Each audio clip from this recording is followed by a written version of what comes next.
श्री राम दोस्तों, मैं प्रवीण तिवारी आज आपका फिर स्वागत करता हूं अपने channel spiritual talk with Praveen पर। यदि आप हमारे चैनल पर नए हैं तो हमारे चैनल को सब्सक्राइब कर दे और हमारे वीडियो को लाइक कर दे। आपका एक लाइक हमारे मनोबल को बढ़ाता है। आज के इस वीडियो में हम लोग श्री सत्यनारायण व्रत कथा को श्रवण करेंगे। श्री सत्यनारायण व्रत कथा को पंडित जी आते हैं लोग और संस्कृत में कह करके चले आते हैं, ऊपर से निकल जाता है।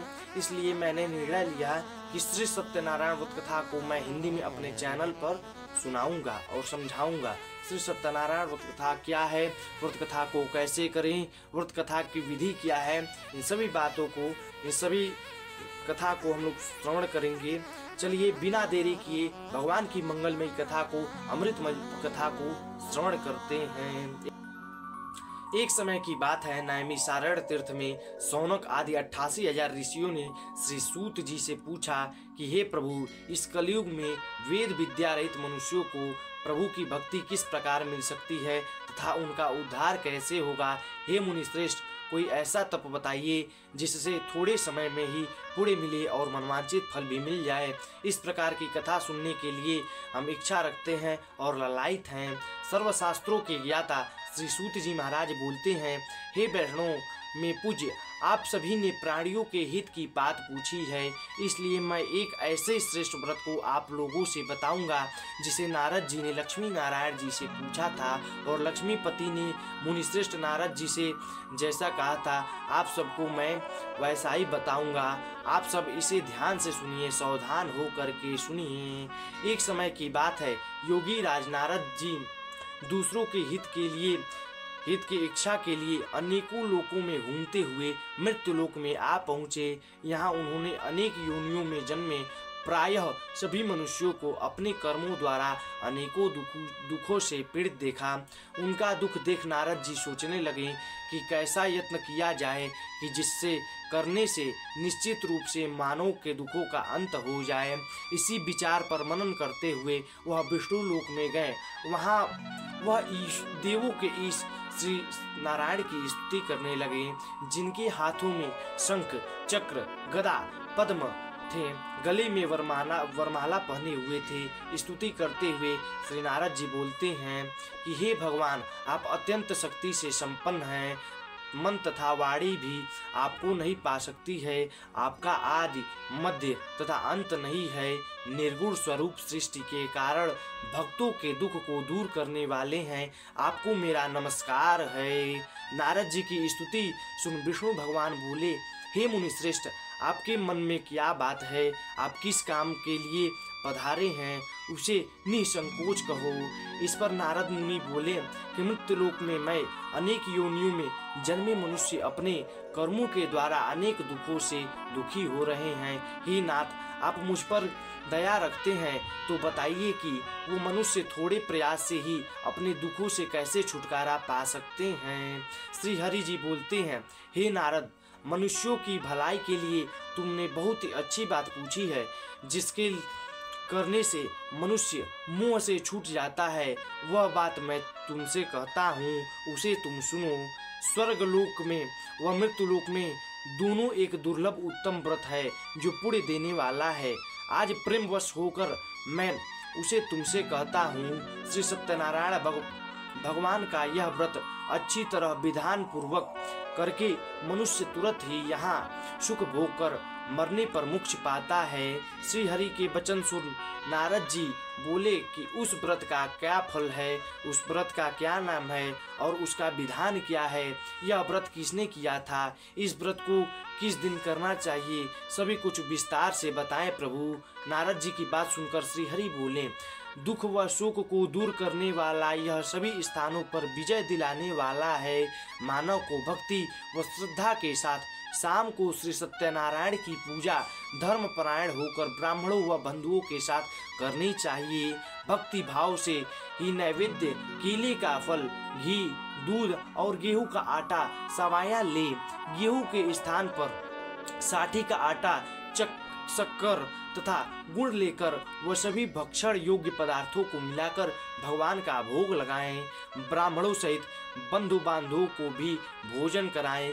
उसके बाद स्वयं भोजन करें। भजन कीर्तन के साथ भगवान की भक्ति में लीन हो जाएं। इस तरह से सत्यनारायण भगवान का यह व्रत करने पर मनुष्य की सारी इच्छाएं निश्चित रूप से पूरी होती हैं। इस कलिकाल अर्थात कलयुग में मृत्युलोक में मोक्ष का यही एक सरल उपाय बताया गया है।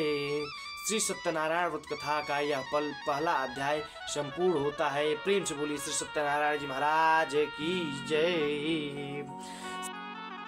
भगवान सत्यनारायण व्रत कथा का दूसरा अध्याय प्रारंभ होता है। सूत जी बोले, हे ऋषियों, जिसने पहले समय में इस व्रत को किया था उसका इतिहास मैं तुमसे कहता हूँ, कृपया ध्यान से सुनो। सुंदर काशीपुर नगरी में एक अत्यंत निर्धन ब्राह्मण रहता था। भूख प्यास से परेशान वह धरती पर घूमता रहता था। ब्राह्मण से प्रेम करने वाले भगवान श्री हरि ने एक दिन ब्राह्मण का वेश धारण कर उसके पास जाकर पूछा, हे विप्र, नित्य दुखी होकर तुम पृथ्वी पर क्यों घूमते रहते हो? दिन ब्राह्मण बोला, मैं निर्धन ब्राह्मण हूँ, भिक्षा के लिए धरती पर घूमता रहता हूँ। हे भगवान, यदि आप इसका कोई उपाय जानते हो तो बताइए। वृद्ध ब्राह्मण कहते हैं कि सत्यनारायण भगवान मनोवांछित फल देने वाले हैं, इसलिए तुम उनका पूजन करो। इसे करने से मनुष्य सभी प्रकार से दुखों से मुक्ति हो जाती है। वृद्ध ब्राह्मण बनकर आए सत्यनारायण भगवान उस निर्धन ब्राह्मण को व्रत का सारा विधान बताकर अंतर्ध्यान हो गए। ब्राह्मण मन ही मन सोचने लगा कि जिस व्रत को वृद्ध ब्राह्मण ने करने को कह गया है, मैं उसे जरूर करूंगा। यह निश्चय करने के बाद वो अपने घर को लौट गया। उस दिन उस रात्रि को उस विप्र को नींद नहीं आई। वह सवेरे उठकर सत्यनारायण भगवान के व्रत का निश्चय कर भिक्षा के लिए चला गया। उस दिन निर्धन ब्राह्मण को भिक्षा में बहुत सारा धन मिला, जिससे उसने बंधु बांधवों के साथ मिलकर श्री सत्यनारायण भगवान के व्रत को संपन्न किया। भगवान सत्यनारायण व्रत का संपन्न करने के बाद वह निर्धन ब्राह्मण सभी दुखों से छूट गया और अनेक प्रकार की संपत्तियों से युक्त हो गया। उसी समय यह ब्राह्मण हर माह इस व्रत को करने लगा। इस तरह के सत्यनारायण भगवान के व्रत को जो मनुष्य करेगा वह सभी प्रकार के पापों से छूटकर मोक्ष को प्राप्त होगा। जो मनुष्य इस व्रत को करेगा वह सभी दुखों से छूट जाएगा, उसकी मुक्ति हो जाएगी। सूत जी बोले, इस तरह से नारद जी ने नारायण जी का कहा हुआ श्री सत्यनारायण व्रत को मैंने तुमसे कहा। हे विप्रो, मैं अब और क्या कहूँ? ऋषियों ने बोला, मुनिवर, संसार में उस विप्र को सुनकर और किस किस ने इस व्रत को किया, इस सभी बातों को हम लोग सुनने के लिए ललायित हैं। कृपा करके इस पर प्रकाश डालें।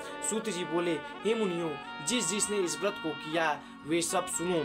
एक समय वही विप्र धन व ऐश्वर्य के अनुसार अपने बंधु बांधवों के साथ इस व्रत को करने के लिए तैयार हुआ। उसी समय एक लकड़ी बेचने वाला बूढ़ा आदमी आया और लकड़ियां बाहर रखकर अंदर ब्राह्मण के घर में गया। प्यास से दुखी वह लकड़हारा उनको व्रत करते देख विप्र को नमस्कार पूछने लगा, आप यह क्या कर रहे हैं? तो उन्होंने बताया कि व्रत कर रहा हूँ तथा इसे करने से क्या फल मिलेगा। लकड़हारा ने पूछा, कृपया मुझे बताएं। ब्राह्मण ने कहा कि सब मनोकामनाओं को पूर्ण करने वाला यह सत्यनारायण भगवान का व्रत है। इनकी कृपा से ही मेरे घर में धन धान्य आदि की वृद्धि हुई है। विप्र से सत्यनारायण व्रत या व्रत के बारे में जानकर लकड़हारा बहुत प्रसन्न हुआ। चरणामृत लेकर वह प्रसाद खाने के बाद वह अपने घर को चला गया। लकड़हारे ने अपने मन में संकल्प किया कि आज लकड़ी बेचने से जो धन मिलेगा उसे मैं श्री सत्यनारायण भगवान का उत्तम व्रत करूंगा। मन में इस विचार को ले बूढ़ा आदमी सिर पर लकड़ियां रख नगर में बेचने को चला गया। जहाँ धनी लोग ज्यादा रहते थे वहाँ चला गया। उसे अपनी लकड़ियों का दाम पहले से ही ज्यादा मिलने लगा। बूढ़ा प्रसन्नता के साथ दाम लेकर केले, शक्कर, घी, दूध, दही और गेहूं की आटा लेकर सत्यनारायण भगवान के व्रत का अन्य सामग्री लेकर अपने घर आया। वहां उसने अपने बंधु बांधवों को बुलाकर विधि विधान से सत्यनारायण भगवान का पूजन और व्रत किया। इस व्रत के प्रभाव से वह बूढ़ा लकड़हारा धन पुत्र आदि से युक्त होकर संसार के समस्त सुख को भोग कर अंत में बैकुंठ को चला गया। श्री सत्यनारायण व्रत कथा का यह दूसरा अध्याय संपूर्ण होता है। बोलिए श्री सत्यनारायण भगवान की जय। सत्यनारायण भगवान व्रत कथा का तीसरा अध्याय प्रारंभ होता है। श्री सूत जी बोले, हे श्रेष्ठ मुनियों, अब आगे की कथा मैं कहता हूँ। पहले समय में उल्का मुख नाम का एक बुद्धिमान राजा रहता था। वो सत्यवक्ता और जितेंद्रिय था। प्रतिदिन देव स्थानों पर जाता और निर्धनों को धन देकर उनके कष्ट को दूर करता था। उसकी पत्नी कमल के समान मुख वाली तथा सती साध्वी थी। भद्रशिला नदी के तट पर उन दोनों ने श्री सत्यनारायण भगवान का व्रत किया। उस समय साधु नाम का एक वैश्य आया। उसके पास व्यापार करने के लिए बहुत सा धन भी था। राजा को व्रत करते देखकर वह विनय से पूछने लगा कि हे राजन, भक्ति भाव से पूर्ण होकर आप यह क्या कर रहे हैं? मैं सुनने की इच्छा रखता हूँ, तो आप कृपया करके मुझे बताएं। राजा बोला, हे साधु, मैं अपने बंधु बांधवों के साथ पुत्रादि की प्राप्ति के लिए एक महाशक्ति श्री सत्यनारायण भगवान का व्रत और पूजन कर रहा हूँ।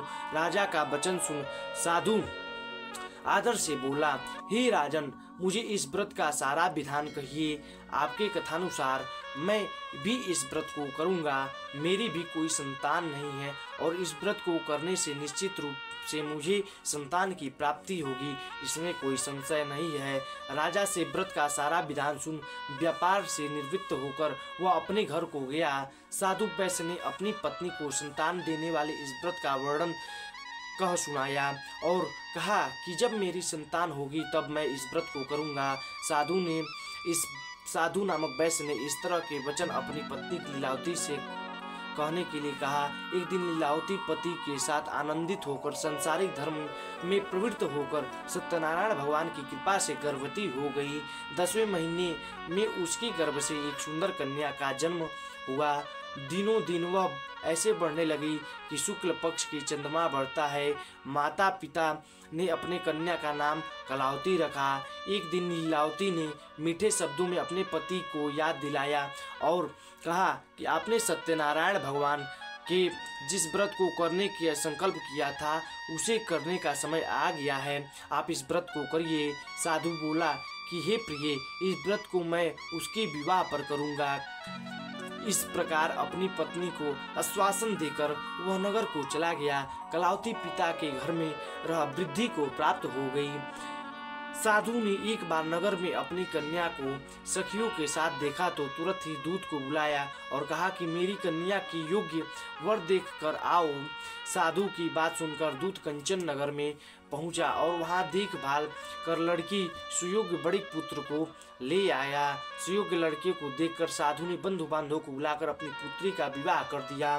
लेकिन दुर्भाग्य की बात है कि साधु ने अभी भी अपने संकल्प को पूरा नहीं किया, सत्यनारायण भगवान का व्रत नहीं किया। इस पर श्री भगवान क्रोधित हो गए और श्राप दे दिया। साधु को अत्यधिक दुख मिले। अपने कार्य में कुशल साधु बनिया जमाई को लेकर समुद्र के पास स्थित होकर रत्नसार पूरक नामक नगर में गया। वहां जाकर दामाद ससुर दोनों मिलकर चंद्रकेतु राजा के नगर में व्यापार करने लगे। एक दिन भगवान सत्यनारायण की माया से एक चोर राजा की धन चुराकर भाग रहा था।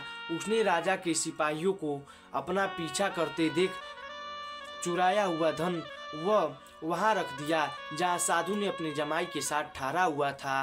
राजा के सिपाहियों ने साधु वैश्य के पास जाकर धन देखा पड़ा तो वह ससुर जमाई दोनों को बांधकर प्रसन्नता से राजा के पास ले गए और कहा कि उन दोनों चोरों को हम पकड़ लाए हैं, आप आगे की कार्यवाही की आज्ञा दें। राजा की आज्ञा से उन दोनों को कठिन कारावास में डाल दिया गया और उनका सारा धन भी उनसे छीन लिया गया। सत्यनारायण भगवान के श्राप से साधु की पत्नी भी बहुत दुखी हो गई।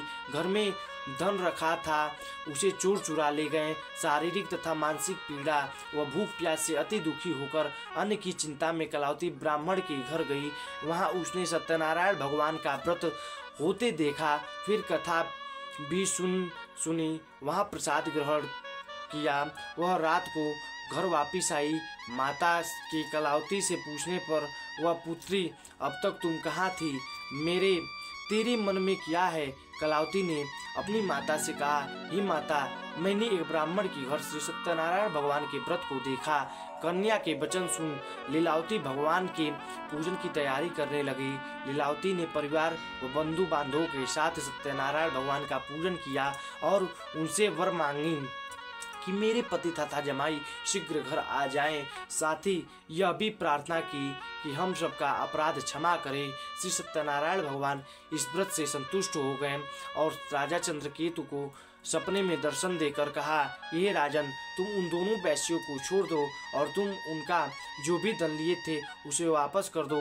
अगर ऐसा नहीं किया तो तुम्हारा सारा धन और राज व संतान सभी नष्ट कर दूंगा। राजा को यह सब कहकर भगवान श्री सत्यनारायण अंतर्ध्यान हो गए।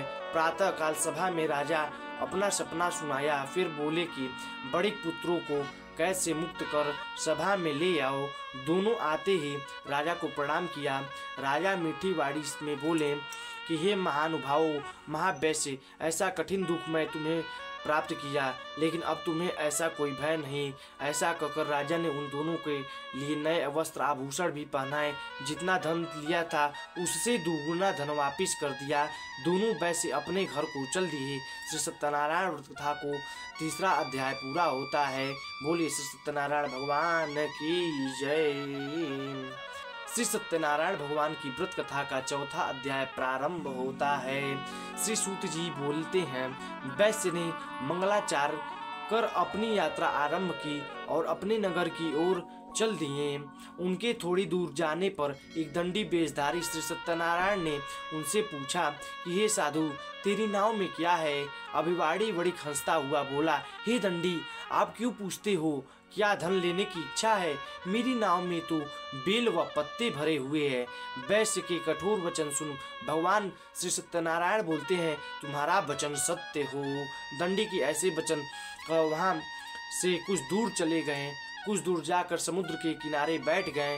दंडी के जाने के बाद साधु वैश्य नित्य क्रिया के पश्चात नाव को ऊंची उठते देखकर अनचभा मानकर नाव में बेल पत्ते आदि देखकर वह मूर्छित हो गए, जमीन पर गिर पड़ा। मूर्छा खुलने के बाद वह अत्यंत शोक में डूब गया।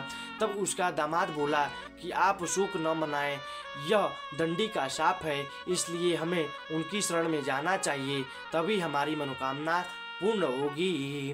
दामाद की बात सुनकर वह दंडी के पास पहुंचा।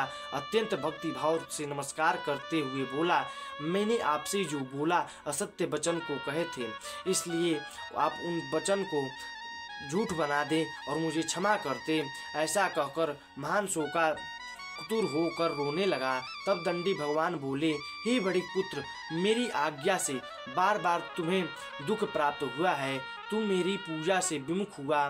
साधु बोला, हे भगवान, आपकी माया से ब्रह्मा आदि देवता भी आपके रूप को नहीं जानते हैं, तब मैं अज्ञानी कैसे जान सकता हूँ? आप प्रसन्न होइए, अब मैं सामर्थ्य के अनुसार आपकी पूजा करूँगा। मेरी रक्षा करो और पहले के समान नौका में धन को भर दो। साधु के वैश्य भक्ति पूर्वक वचन सुनकर भगवान प्रसन्न हो गए और उसकी इच्छा अनुसार वर देकर अंतर्ध्यान हो गए। ससुर जमाई जब नाव पर आए तो नाव में धन से भरी हुई थी। फिर वही अपने अन्य साथियों के साथ सत्यनारायण भगवान का पूजन कर अपने नगर को चल दिए। जब नगर के नजदीक पहुँचे तो दूत को घर पर खबर करने के लिए भेज दिया। दूत साधु की पत्नी को प्रणाम कर कहता है कि मालिक अपने दामाद सहित नगर के निकट आ गए हैं। दूत की बात सुनकर साधु की पत्नी लीलावती ने बड़े हर्ष के साथ सत्यनारायण भगवान का पूजन कर अपनी पुत्री कलावती से कहा कि मैं अपने पति के दर्शन को जाती हूँ, यू कार्य पूर्ण कर शीघ्र आ जा। माता के ऐसे वचन सुन कलावती जल्द ही प्रसाद छोड़ अपने पति के पास चली गई। प्रसाद की अवज्ञा के कारण श्री सत्यनारायण भगवान रुष्ट हो गए और नाव सहित उसके पति को पानी में डुबो दिया। कलावती अपने पति को वहां न पाकर रोती हुई जमीन पर मूर्छित होकर गिर गई। नौका को डूबा हुआ देखकर कन्या को रोता देख साधु दुखी होकर बोला कि हे प्रभु, मुझसे तथा मेरी परिवार से जो भूल हुई उसे क्षमा करें। साधु के दीन वचन सुनकर सत्यनारायण भगवान प्रसन्न हो गए और आकाशवाणी हुई कि हे साधु, तेरी कन्या मेरी प्रसाद को छोड़कर आई है, इसलिए उसका पति अदृश्य हो गया है।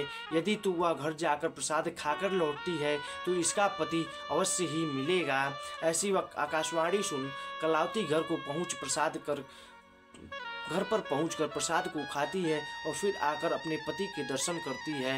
उसके बाद साधु अपने बंधु बांधवों के सहित श्री सत्यनारायण भगवान की विधि विधान से पूजन करता है।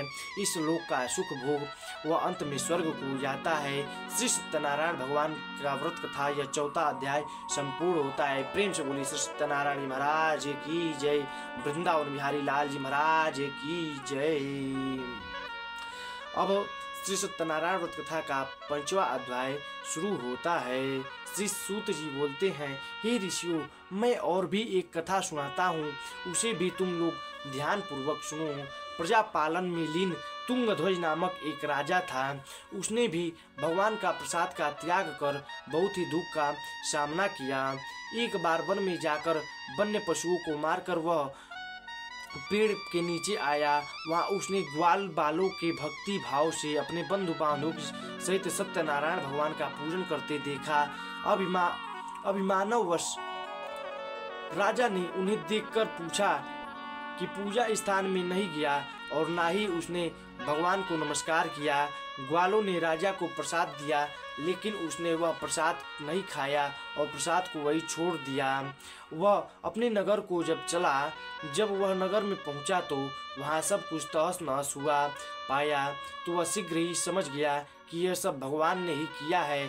वह दोबारा ग्वालों के पास पहुंचा और विधि पूर्वक पूजा करके प्रसाद खाया तो श्री सत्यनारायण भगवान की कृपा से सब कुछ पहले की जैसा हो गया। दीर्घ काल तथा सुख भोगने के बाद मरणोपरांत वह स्वर्गलोक की उसको प्राप्ति हुई। जो मनुष्य परम दुर्लभ इस व्रत को करेगा तो वह भगवान श्री सत्यनारायण की अनुकंपा से उसे धन धान की प्राप्ति होगी, निर्धन धनी हो जाता है और भयवान भयमुक्त हो जाता है। संतानहीन मनुष्य को संतान का सुख मिलता है और सारे मनोरथ पूर्ण करने वाले मानव अंत काल में वैकुंठ धाम को सिधार जाते हैं। श्री सूत जी महाराज आगे बोलते हैं, जिन्होंने पहले इस व्रत को किया, अब मैं उनके दूसरे जन्म की कथा को सुनाता हूँ। जिसने इस व्रत कथा को श्रवण किया वो अगले जन्म में किस महामानव के रूप में प्रकट हुई। वृद्ध स्थानंद ब्राह्मण ने सुदामा का जन्म लेकर मोक्ष की प्राप्ति की। लकड़हारे ने अगले जन्म में निषाद बनकर मोक्ष को प्राप्त किया। उल्कामुख नाम का राजा दशरथ होकर बैकुंठ को गए। साधु नाम का वैश्य मूरध्वज नाम का अपने पुत्र को आरे से चीरकर मोक्ष पाया। महाराज तुंगध्वज ने स्वयंभू होकर भगवान में भक्ति युक्त हो कर्म कर मोक्ष को पाया। श्री सत्यनारायण व्रत कथा का 5वां अध्याय संपूर्ण होता है। प्रेम से बोलिए श्री वृंदावन बिहारी लाल जी महाराज की जय। श्री सत्यनारायण जी महाराज की जय।